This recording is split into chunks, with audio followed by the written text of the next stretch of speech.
All right, we're out here in the Good Day garden scene, taking a look at what's growing, and it looks great. We have our little watermelon. Look at this little baby watermelon. Isn't that the cutest ever? We've got David Whitwam from Whitwam Organics here with us to talk about the garden. It looks great. We got collard greens looking beautiful there. The okra, not so much. I know. So we're getting ready to start thinking about fall and getting this bed prepped for fall. Our watermelon plant's been growing great. Our nice little baby watermelon came to full term and is ready. They can get a little bigger than that, but we've only gotten one watermelon off the plant. Our okra here has nematodes. Now, our Egyptian spinach and our amaranth spinach are doing great.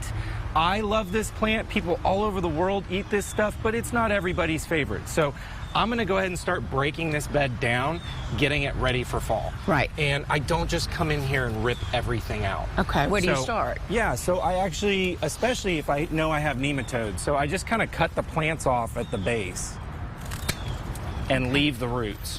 So I brought my bigger cutters here because these guys are massive. Oh, it's all going, huh? Yeah. Oh, there we go. I think we're going to keep the collard greens, and we have some eggplants in here that are just getting ready to start thinking about producing. Oh, you go all the way to the base, even on the bigger bushes. Yeah. Wow. Just like that, huh? Yeah, so you can see, I'm just going to start cutting everything out. So we have some healthy eggplant plants here.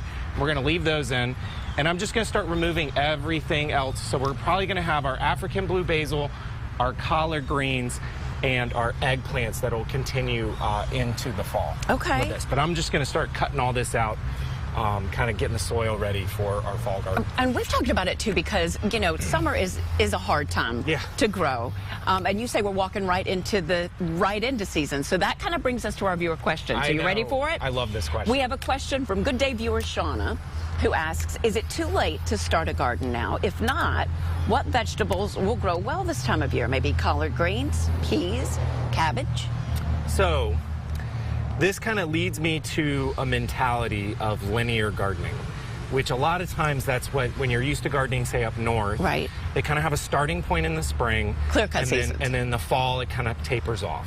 So we garden year-round, and our seasons, which are more per plant, overlap. So if you're talking about our main growing season, which I would say where most people grow what they're used to buying at the grocery store, that goes from fall through winter and into spring, maybe into the beginning of summer. Okay. So kind of at some point during the summertime, you're not really saying, am I too late, am I too late? It's more like, am I too early? You know, and we're at that point right now. Okay. So it's not too early to start preparing, but some of those crops mentioned, it is a bit too early. So those are what we call cool weather crops. Okay. Collard greens, peas, and cabbage. Yeah, and collard greens is one of the more heat tolerant of the cool weather crops. Ours looks beautiful, yes. So we are starting seeds of collard greens. I did an experiment this year of keeping collard greens in all summer, and they're doing great. They're in a more shady location. But most of the leafy vegetables, think of those as cool weather crops. Okay. And there's heat tolerant ones and not heat tolerant ones. All right. But right now, the main thing you should be worrying about in planting is our fall crops. Okay. And those like the weather to be pleasant. Okay. I'll see you in October. Not cold, right, October. But it's not too early to start planting things like eggplants, tomatoes, peppers, squash, and some types of beans. Nice. I like that. I hope that answered your question, Shauna. Thank you, David, as always. And if you have a question for David, make sure you send it to us. Send an email to Good Day Tampa Bay at fox.com. Russell, look at this cute thing. Can you believe it? I love it. I love it. Bring it in. Bring it in. All right, Are you bringing it in? Bring it in. Yes, I'm bringing it in. We're eating this. Well, I hope it's ready.